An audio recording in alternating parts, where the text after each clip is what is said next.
Day 11 was from Albuquerque to Socorro, New Mexico. When I tell people about the trip and I describe where I started and where I went and the cities I went through, I pretty much get through Albuquerque and everyone knows where it is. But then when I say I go from Albuquerque to Socorro, no one knows where Socorro is. Socorro is about 80 miles south of Albuquerque on I-25, and it's a small town. And I know some of these people have driven through it, but they just haven't paid attention to the fact that that's where Socorro is. And I think that means help in Spanish, and it definitely needs help. Started off by poking myself with something really sharp and was able to bleed some. That's a sign that I'm having fun. And kind of weaved myself around the industrial areas in Albuquerque, and then went over an overpass over I-25. That was kind of fun for me because I've driven under that underpass when I drive down to Tucson or drive back all the time. I kind of wondered where that went. Well, where it goes is it goes along I-25 over 4 or 5 miles away and parallels it down to almost Socorro. So that was nice to be able to have that and not have to get on I-25 very much. When I got on the other side, I found a gas station to eat at, which was common on this trip. But this gas station was kind of cool because they had a little burrito factory in the back. So it wasn't just the slop that you buy, in the wrapper that's, too old and disgusting. These were fresh burritos. They were really good. Really enjoyed that. Of course, I had to have a pastry along with the burrito. That is a requirement. And of course, you absolutely have to have an ice cream bar when when you're at a gas station or anywhere. So I was able to partake in that. I was pretty full after that. But continued on south. South of Albuquerque is a town called Los Lunas.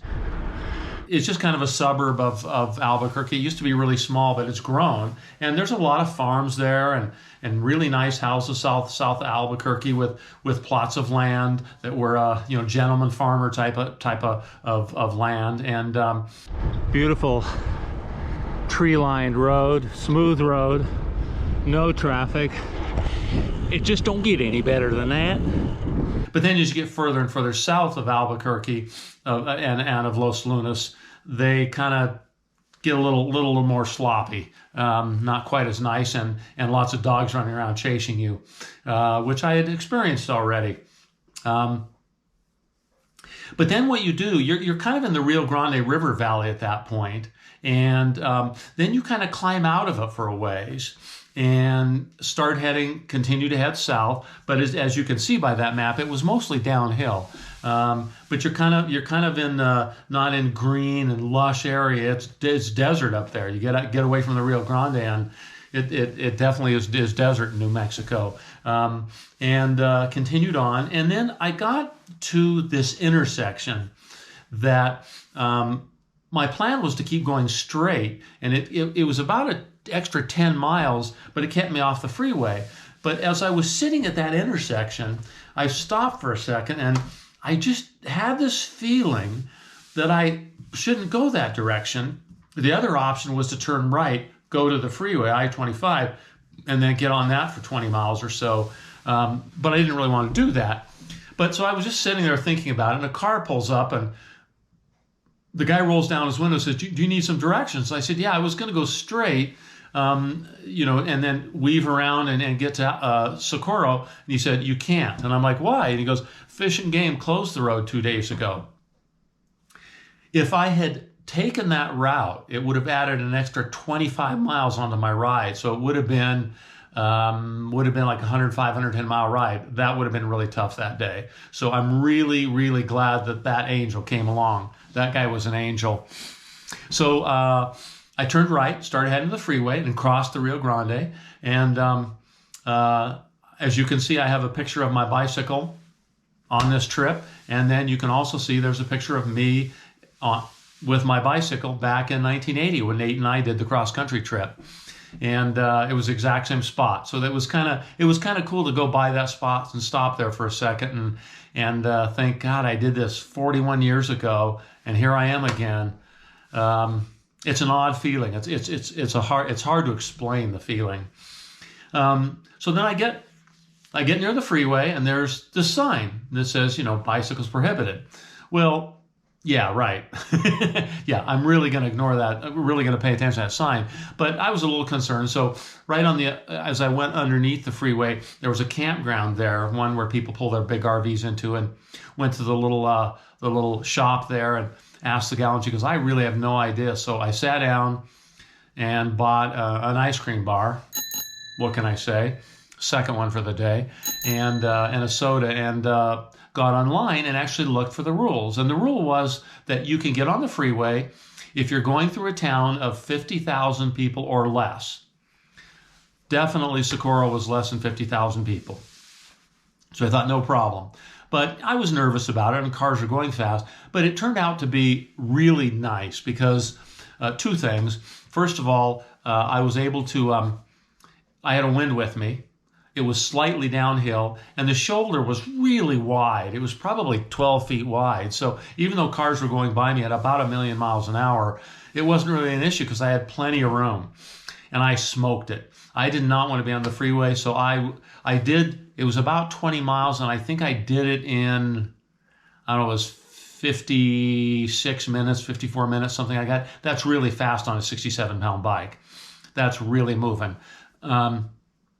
I decided as I got near Socorro, I decided to follow Google Maps, and they said get off and take this side street into the town itself. So I didn't have to be on the freeway in the town, and I did. That was one time where Google Maps screwed up because I ended up on a washboard road, dirt, and a washboard road with a 67-pound bicycle. Oh my God, it was not fun.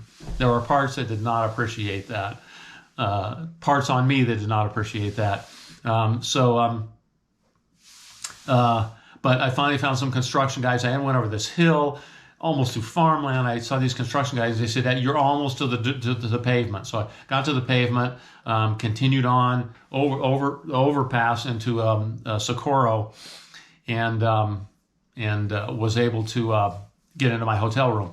But I did forget something. On the way down, on that 20-mile stretch on the way to Socorro, there's this rest stop that I always or usually stop at when I do a drive down there. And many times I would think, I really would love to ride my bicycle down here sometime. Sometime I'm going to, and it's going to be rough because it is in the middle of nowhere. And so I saw the rest stop. I'm like, I've got to stop there. And actually met another angel, a woman. Obviously didn't have much money. Car filled with crap. Had one little tiny cooler and says, "Would you like a cold bottle of water?" And gave me a bag of chips. Oh my God! It was. I needed it then because my water was warm and I wasn't drinking enough of it. So, and the chips were great with salt. So it was just really nice to be at that rest stop and to have someone kind to me then, and that really worked out. I didn't feel well that night in my hotel room. I think I did get dehydrated. I don't think I drank enough water. That hadn't happened that far, but up to that point. But I was struggling. I forced my dinner down. It was a disgusting hamburger at what was supposed to be the best restaurant in town, and I wasn't feeling good. So I actually called Sophia and said,